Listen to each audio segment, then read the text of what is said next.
अपना मुल्क, अपना आईन। सिर्फ डीडी उर्दू पर बरोज़े जुमा रात 8:30 बजे। हनीमून के लिए कहाँ जाना है? कहाँ जाना है मैडम? कहाँ? शादी के पहले आता है सीजन शादी.com का। आज ही डाउनलोड कीजिए।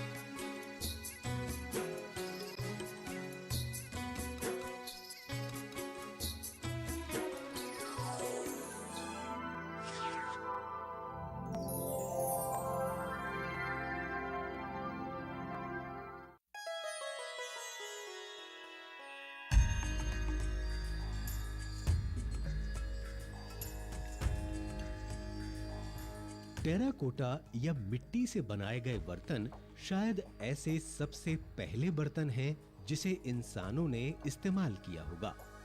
पहिए की इजाद के बारे में कहा जाता है कि इससे इंसानी जिंदगी में एक बड़ी तब्दीली आई और वो खाना बदोश से मुहज्जब इंसान बन गए।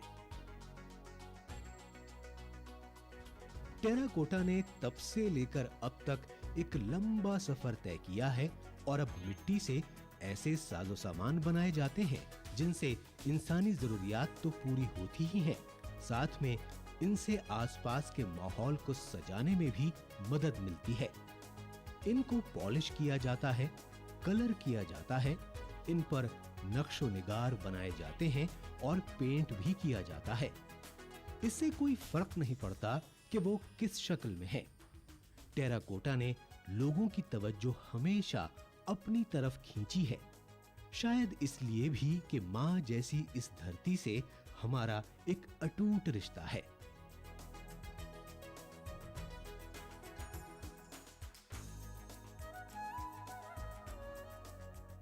शायद इसी बंधन की वजह से नेशनल अवार्ड जीतने वाले बर्तन साज बुधिराम प्रजापति के बनाए हुए आइटम न सिर्फ हिंदुस्तानी गांवों में रहने वाले लोगों के दरमियान काफी मकबूल हैं, बल्कि अमेरिका के मेक्सिको, भूटान, स्पेन और उन तमाम दूसरी जगहों पर भी काफी पसंद किए गए हैं जहां हुकूमत उन्हें लेकर जाती है।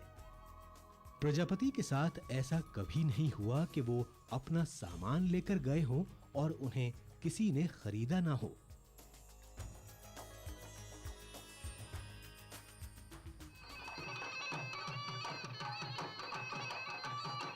एक मर्तबा तो हरियाणा के फरीदाबाद के सूरज कुंड में लगने वाले मेले में पहले ही दिन उनके तमाम सामान बिक गए और उन्हें मजीद बर्तन लाने के लिए अपने घर वापस लौटना पड़ा।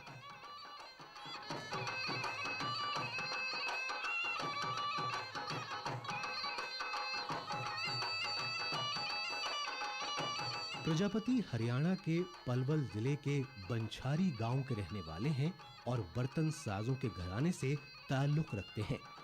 ये उनका खानदानी पेशा नहीं था, बल्कि इक्तिसादी मजबूरियों की वजह से उन्हें 10 साल की छोटी उम्र में ही मिट्टी के बर्तन बनाना सीखना पड़ा।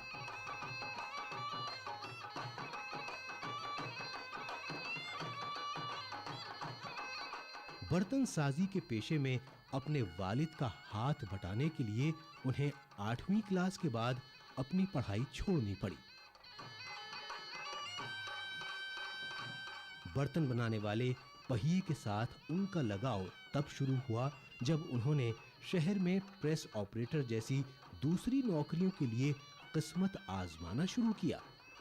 इस पेशे में आने से पहले उन्होंने 7-8 साल तक मुख्तलिफ शहरों में अलग-अलग हैसियतों से काम किया, लेकिन इसके बाद वो अपने रिवायती पेशे की तरफ लौट आए और बर्तन और दीगर साजो सामान बनाने के लिए मिट्टी गूंथना शुरू किया।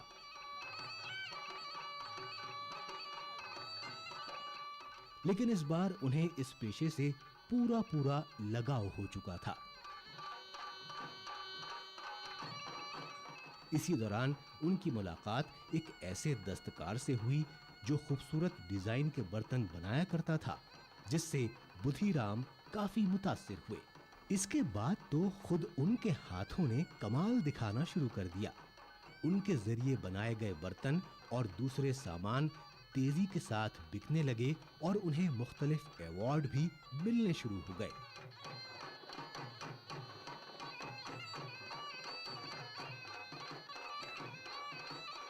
किसी ने बिल्कुल सही कहा है कि जब कोई आदमी पूरी लगन से एक चीज तैयार करता है तो उसका पूरा प्यार उसमें झलकता है।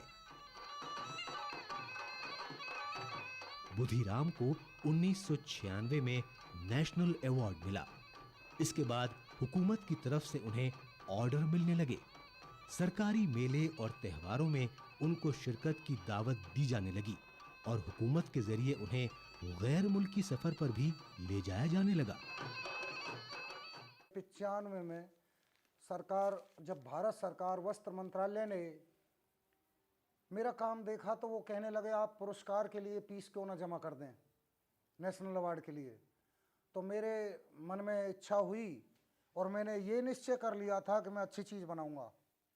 तो मेरा काम जो है वो दे दिया, मुझे फार्म दे दिया भारत सरकार ने। और मैंने हुक्का, मैं बोला एक दर्शनीय हुक्का ऐसा बनाऊं जो पूरी दुनिया में ना हो आज तक, ऐसा हुक्का बनाऊंगा। ये मैंने इरादा कर लिया और भगवान का नाम लेकर के, ईश्वर की कृपा से मैंने वो काम शुरू कर दिया। और मैंने 2 हुक्के बनाए और वो दोनों हुक्के इतने बढ़िया पके, 1 महीना में 2 हुक्का बने थे मेरे से। तो जब परमात्मा देता है तो दे ही देता है जी। तो वो भट्टी में भी इतने शानदार पके, उनका कलर इतना गजब का आया, एकदम दर्शनीय दिखाई दिए। और मैंने उन हुक्कों को और 1 हुक्के को और अपने राजधानी हरियाणा की चंडीगढ़ में जमा किया। वहाँ से वो हुक्का सेंटर में गया दिल्ली, और भारत सरकार वस्त्र मंत्रालय की कमेटी ने उस हुक्के को एकदम टॉप पे पास किया। वो बोले ये नई चीज़ है हमारे इसमें, हमारे देखने में आज तक इतना ऐसी चीज़ नहीं देखी। तो उन्होंने खुश होकर के मुझे नेशनल अवार्ड दे दिया। बुधिराम को शिल्प गुरु का टाइटल 2012 में अता किया गया, जिसके तहत उन्हें हर साल 6 महीने तक नौजवानों को इस हुनर की ट्रेनिंग देनी होगी और इसके बदले सरकार की तरफ से उन्हें हर माह 10,000 रुपए मिलेंगे। दूसरी तरफ इस हुनर को सीखने वालों को भी हर माह 2,000 रुपए बतौर स्टाइपेंड मिलते हैं।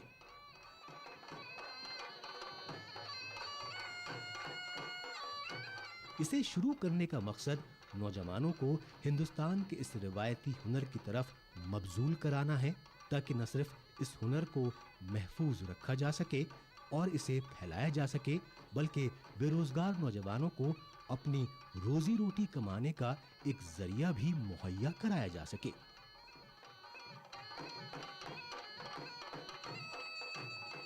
बुधिराम के सभी शागिर्द आज खुद से कमा रहे हैं। इनमें से कुछ ऐसे भी हैं जो अपनी दुकान खोलने के बारे में अब सोच रहे हैं। मैं 2 बार अपने गुरुजी के पास, बुधिराम प्रजापति के पास मैंने ट्रेनिंग ली है, 6-6 महीने की 2 बार। पहली ट्रेनिंग में 6 महीने की में हमको 3,000 रुपये महीने मिलते थे, और अभी हमारी दूसरी ट्रेनिंग समाप्त हुई है जुलाई में। इसमें 2,000 रुपये का वो था, 2,000 रुपये महीने के हिसाब से मिलते थे। और इस ट्रेनिंग से हमें काफ़ी फ़ायदा हुआ है। पहली ट्रेनिंग में मैंने काफ़ी काम सीख लिया था। छोटे छोटे आइटम बनाता हूँ मैं, अब भी बना देता हूँ, जैसे केटली है, छोटी कप है, गिलास है और प्लेट है।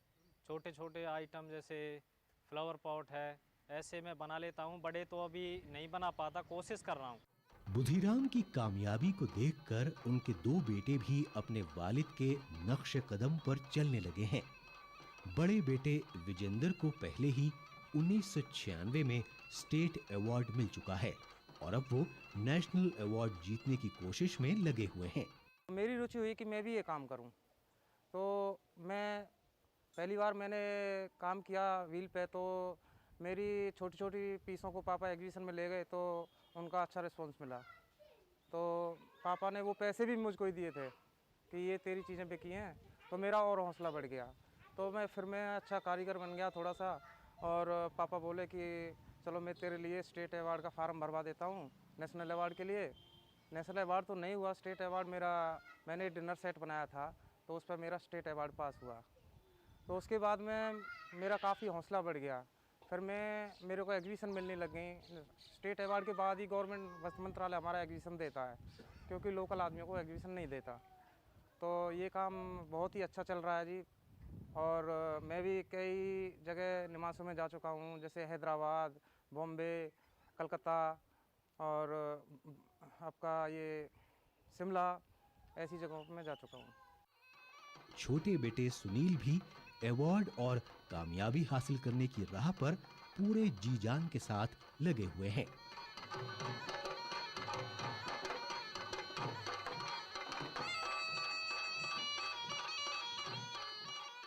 जब मेरे पिताजी बनाते थे तो मैं 1-2 घंटे के लिए बैठ जाता था। तो मैं इनको देखता था कि ये आकृति कैसे बना रहे हैं।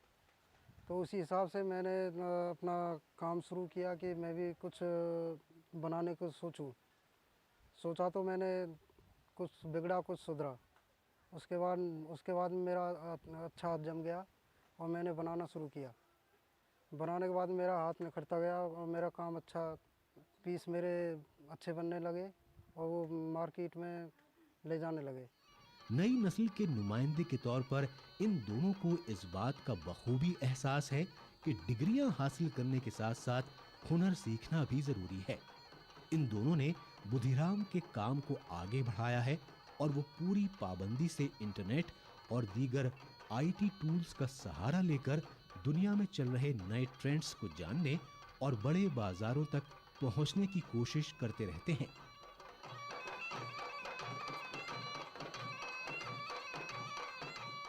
जमाने के साथ कदम से कदम मिलाकर चलने से ही इस कुनबे की तमाम कोशिशें अब तक कामयाब रही हैं, जिसकी वजह से पूरे खानदान की गुजर बसर भी अच्छी तरह से हो रही है। इस कुनबे को आप तफरीह के लिए मुख्तलिफ प्रोग्रामों में शिरकत करते हुए देख सकते हैं। हरियाणा के रक्स व मौसीकी इन्हें ज्यादा पसंद है।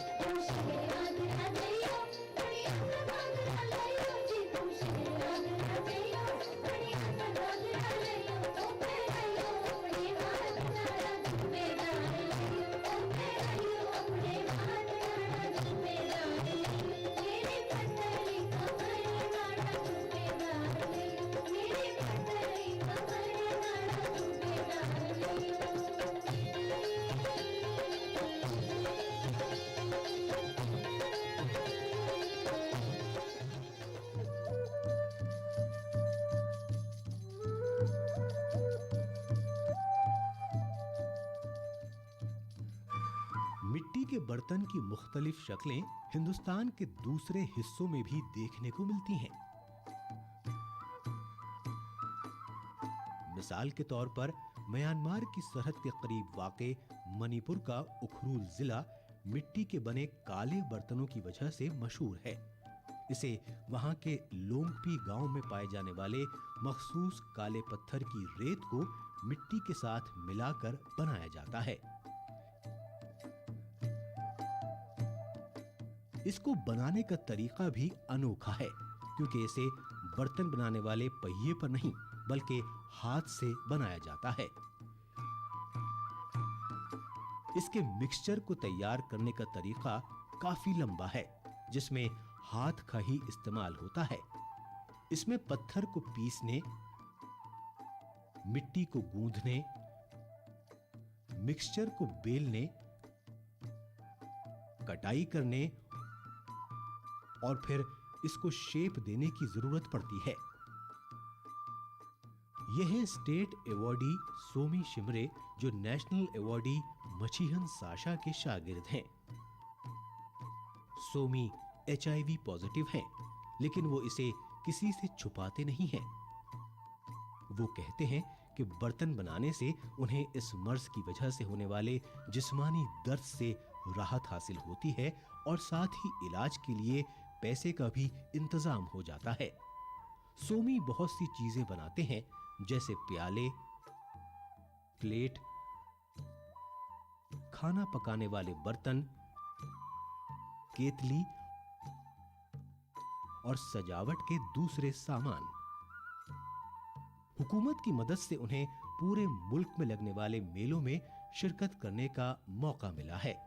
वो कहते हैं कि बर्तन बनाने के शौक ने आज उनकी जिंदगी को नए मानी अता किए हैं।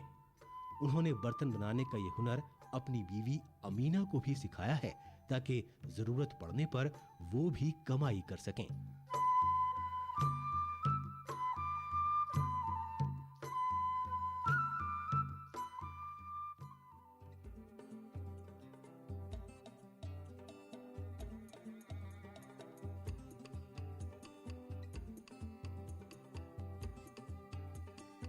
सोमी की तरह कैंसी ने भी ब्लैक पॉटरी में स्टेट अवार्ड हासिल किया है।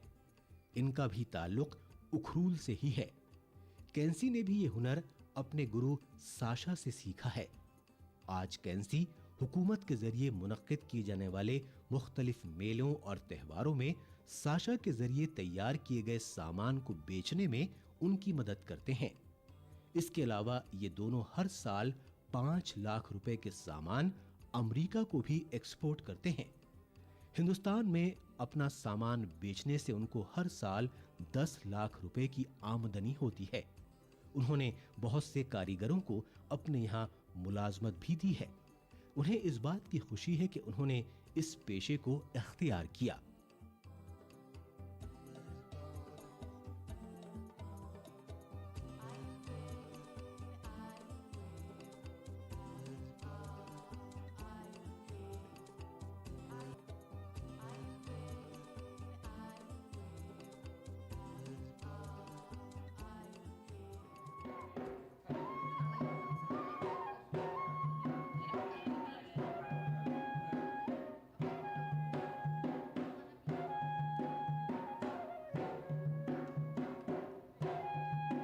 उखरूल के लोंगपी की तरह ही आसाम के धुबरी जिले का असारी कंडी गांव भी है, जो बांग्लादेश की सरहद के पास है।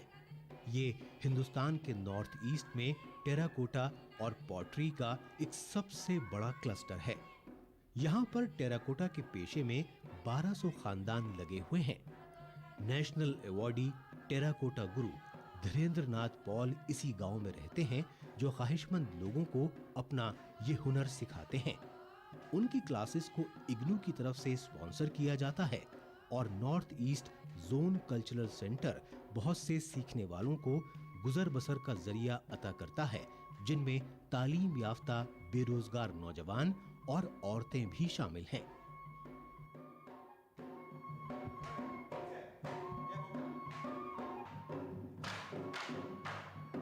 ये आसाम की इस बेशकीमती टेराकोटा रिवायत को नई नस्ल में मुंतकिल करने में भी मदद करता है।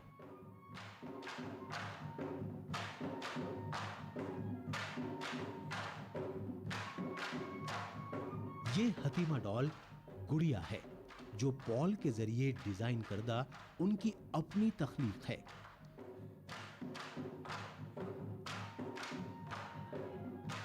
ये सजावट के दूसरे सामान और खिलौने हैं, जो बाजार में दस्तयाब आम खिलौनों से बिल्कुल मुख्तलिफ हैं।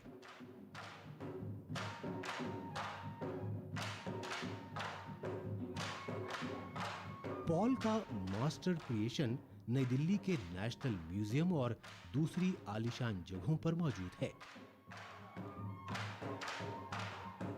वो कहते हैं कि अब उनके शागिर्दों के लिए वक्त आ गया है कि वो अपनी खुद की पहचान कायम करें।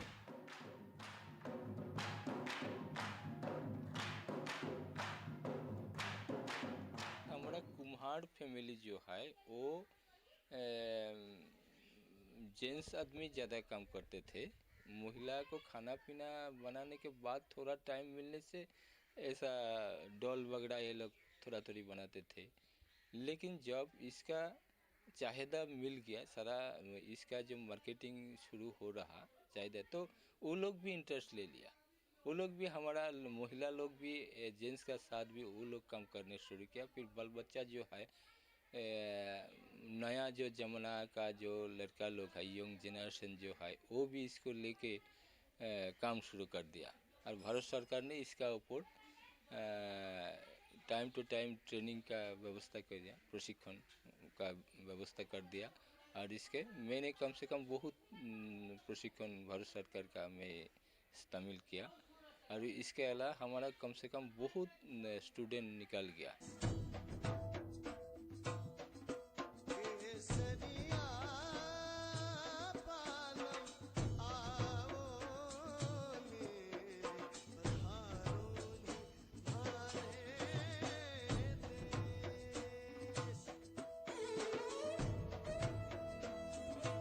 हिंदुस्तान में बर्तन बनाने के हुनर की तारीख उस वक्त तक मुकम्मल नहीं हो सकती जब तक हम जयपुर की शानदार, रंगीन और डिजाइन करदा ब्लू पॉटरी का जिक्र ना करें। इसे मिट्टी से नहीं बल्कि सिलिका से बनाया जाता है। बर्तन बनाने का ये स्टाइल फारस, ईरान और अफगानिस्तान से हिंदुस्तान लाया गया था। आज हमारे मुल्क में इस फन के मास्टर दस्तकार मर्द और औरत तैयार हो चुके हैं। ये शिल्प गुरु अपने फन में इतने माहिर हैं कि अब वो ईरानी और अफगानी बर्तन साजों को भी ये सिखा सकते हैं कि ब्लू पॉटरी को बेहतर अंदाज में कैसे बनाया जाए।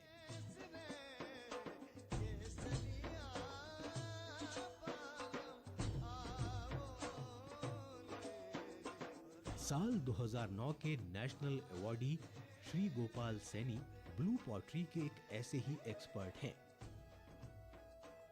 उन्हें ये अवार्ड उनके खूबसूरत जाली वाले लैम्प की वजह से मिला था। इस लैम्प के पेंदे पर मछलियों की शक्लें बनाई गई हैं और ऊपर की तरफ मुगलिया दौर की झलक साफ साफ दिखाई देती है। उनके काम को जो चीज अनोखा बनाती है वो ये है कि सिलिका, जो कि ब्लू पॉटरी में खाम माल के तौर पर इस्तेमाल होता है, उसमें बिल्कुल लचीलापन नहीं होता और उसमें जाली नहीं काटी जा सकती। मगर यहाँ इस नेशनल अवार्डी की कारीगरी सामने आती है।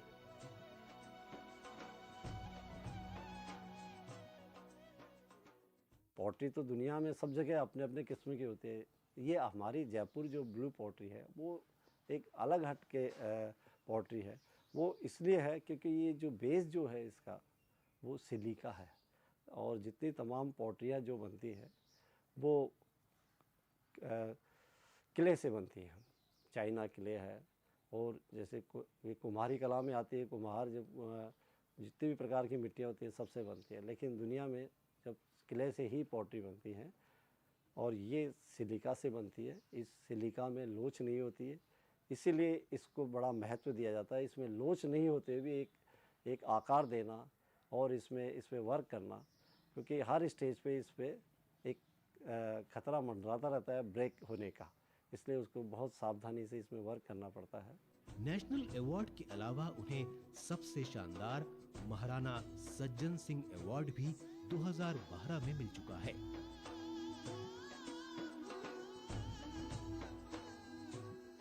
राजस्थान यूनिवर्सिटी से 1988 में ड्राइंग और पॉटरी में MA degree holder Gopal Saini को जिंदगी में थोड़ा बाद में चलकर ब्लू पॉटरी से लगाव हुआ, लेकिन वो कहते हैं कि उनकी तालीम और ट्रेनिंग ने उन्हें कामयाबी से हमकनार किया।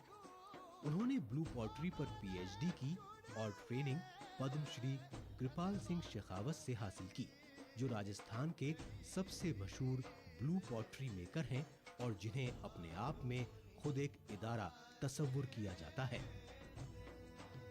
आज गोपाल सैनी ब्लू पॉटरी से मुख्तलिफ किस्म के सामान तैयार कर रहे हैं, जिनमें से कुछ रिवायती हैं और कुछ शेखावत से सीखे हुए हैं।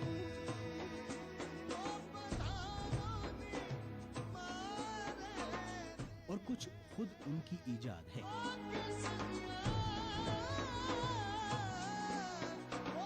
या उन्हें आयरलैंड और तुर्की जैसे मुख्तलिफ मुल्कों के अपने दौरे से तरगीब हासिल हुई है, जहां सरकार ने उन्हें अपने मुल्क की गुनगू सकाफत के नुमाइंदे के तौर पर भेजा।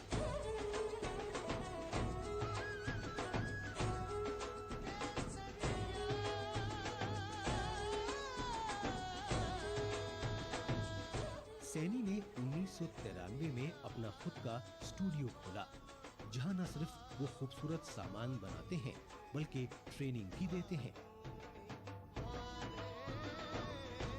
नेशनल अवार्ड के साथ साथ ये जिम्मेदारी भी आयद होती है, इसलिए सैनी देही इलाकों से भी ट्रेनिंग्स लेते हैं और उन्हें मुकम्मल हुनर सिखाते हैं। खाम माल को गूंथने और शक्ल देने से लेकर उसको असल शेप देने तक सैनी हमेशा हिदायत देते नजर आते हैं।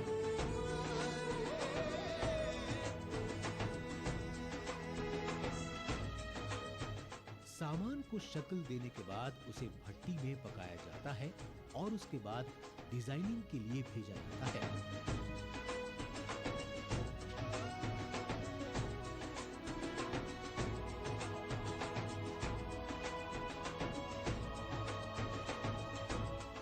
पेंटिंग करना भी एक महारत का काम है, जिसे सैनी ने अपने कई शागिर्दों को सिखाया है।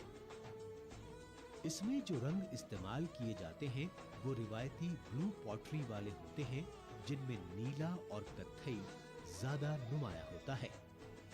सैनी अब तक भारत से 500 शागिर्दों को ट्रेनिंग दे चुके हैं और साथ ही बैरूनी मुल्कों से ख्वाहिशमंद अफराद उनसे ये हुनर सीखने के लिए आते रहते हैं।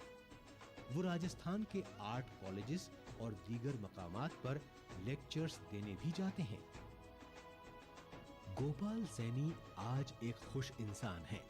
वो इस बात से खुश हैं कि उन्होंने क्लर्क की नौकरी न करके दस्तकारी का पेशा इख्तियार किया।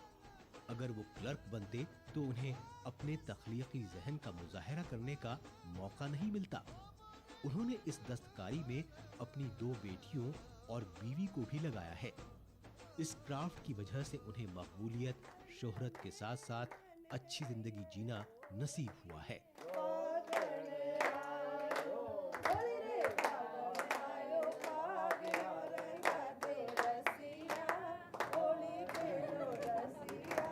गोपाल सैनी की तरह ही हमारे मुल्क के बहुत से दस्तकार काफी अच्छा काम कर रहे हैं। ये बात सही है कि इनमें से कुछ की हालत अच्छी नहीं है। ऐसे लोगों के लिए ये जरूरी है कि वो भी सरकार की तरफ से चलाई जा रही उन स्कीमों का फायदा उठाएं जो सरकार ने नेशनल अवार्ड हासिल करने वालों या शिल्प गुरुओं के लिए शुरू की हैं। सरकार ने दस्तकारों के लिए बहुत सी फायदेमंद स्कीमें शुरू की हैं। इस सम्त में बेदारी काफी सूदमंद साबित हो सकती है। इस बेदारी से अच्छी हुक्मरानी मुमकिन हो पाएगी और हमारे मुल्क के दस्तकारों को एक बेहतर जिंदगी जीने का मौका फराहम हो सकेगा, जो हमारी कौमी विरासत का एक अटूट हिस्सा है।